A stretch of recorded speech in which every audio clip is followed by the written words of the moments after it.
it even been? October? This is why I don't go outside. So, it's been a while.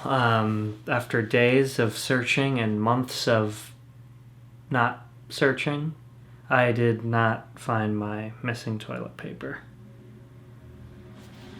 Still got this, though. So, after a long time, I'm finally back to do what I do best, talk about movies. And since it's October, I guess I'll talk about some scary movies, and I know just the ones. On my flight back from Orlando, I subscribed to the horror streaming service Shudder using an account I made on the airline's Wi-Fi. And I had the pleasure of watching both Scare Me and Satan's Slave, two of Shudder's original movies. So, Scare Me. Easier said than done. And I guess, well, we're here. Might as well spruce up the place a bit, get in the Halloween spirit.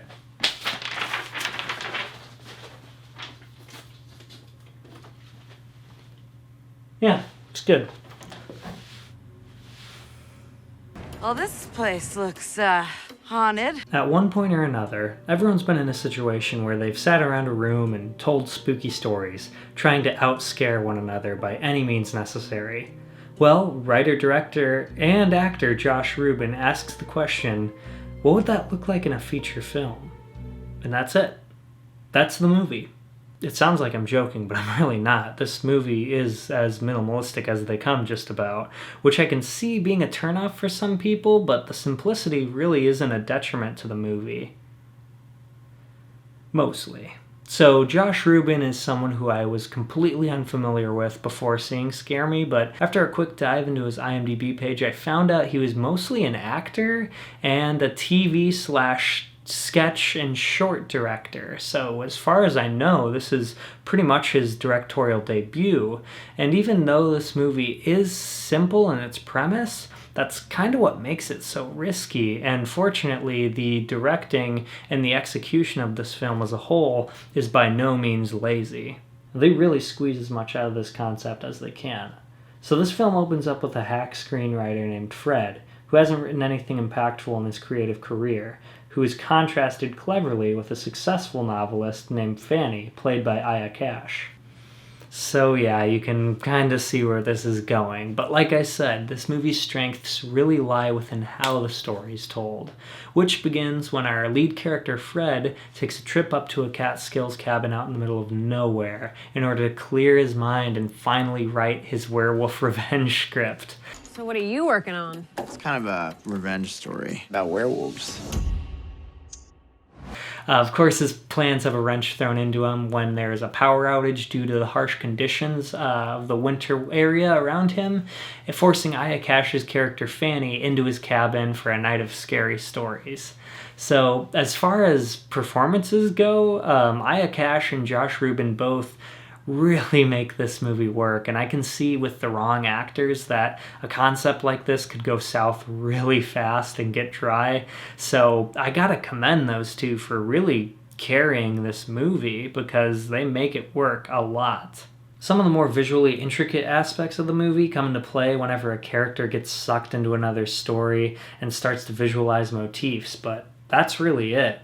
Yeah, this is in no way a traditional anthology film. When I say it's just people talking about scary stories, I mean it's just people talking about scary stories. But even still, this is a very well-produced movie with well-composed shots, great performances as mentioned before, and a really effective balance of comedy and legitimate horror.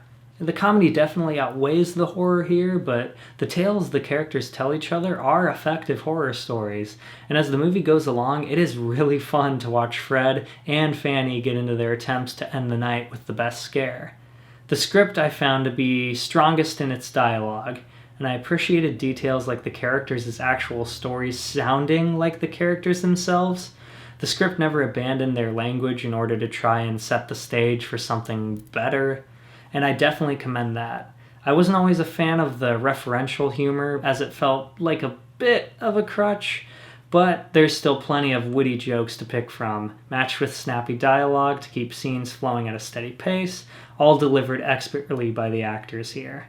Aya Cash is definitely the standout for me here. She was so much fun to watch in this, and while I've enjoyed her in other projects in the past, this is probably my favorite performance I've seen of hers. Chris Redd shows up at one point as comic relief, which I don't really think is a spoiler because he's all over the marketing for this movie, so yeah. The final act of this movie, definitely a memorable note to leave off on. That being said, the movie is probably at least 20 minutes too long. Just taking out one or two of the scary stories really would have helped tighten this movie up a bit, but as it stands, the hour 40-minute runtime doesn't really feel justified. I can definitely see the pacing issues of this movie bogging down the enjoyment of multiple viewings. But, like I said, there is a lot of great stuff going on, and the ending itself is so strong that it kind of forgives a lot of the issues that preceded it, but upon multiple viewings especially, the problems are going to be glaring, and like I said, the good stuff that comes with it is so good that it's frustrating that the issues are even there. But yeah, like I said, it's still a very good watch, and it's free if you got Shudder, so yeah.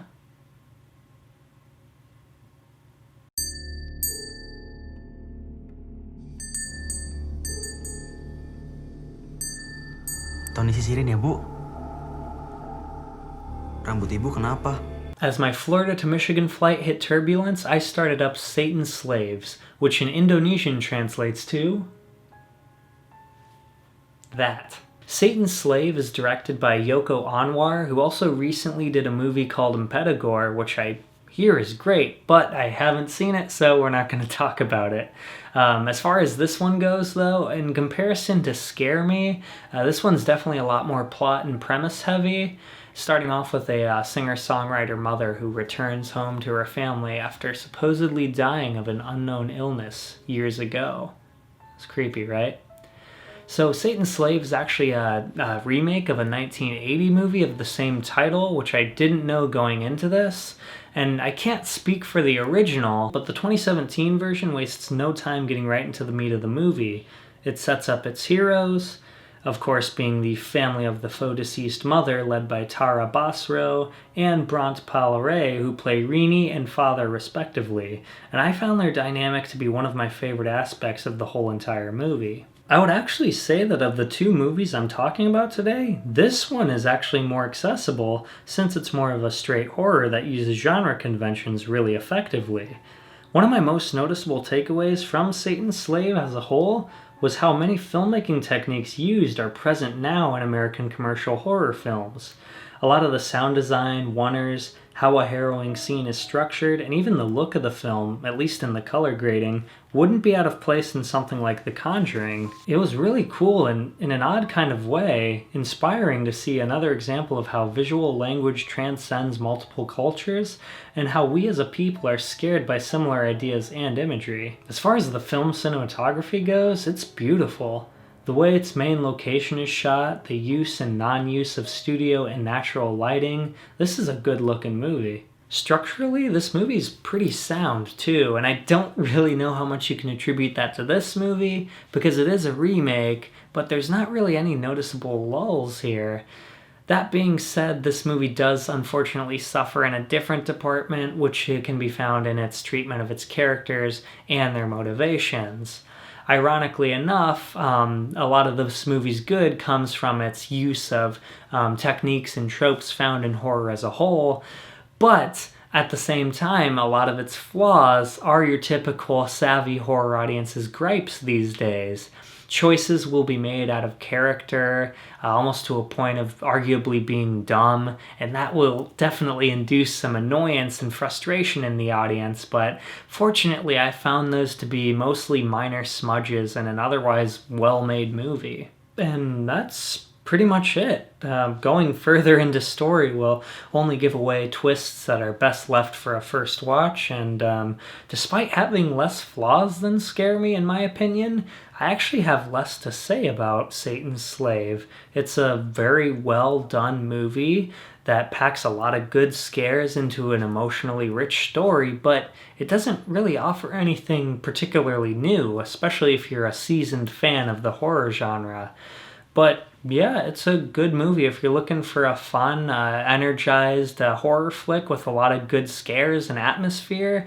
You can't do much wrong here.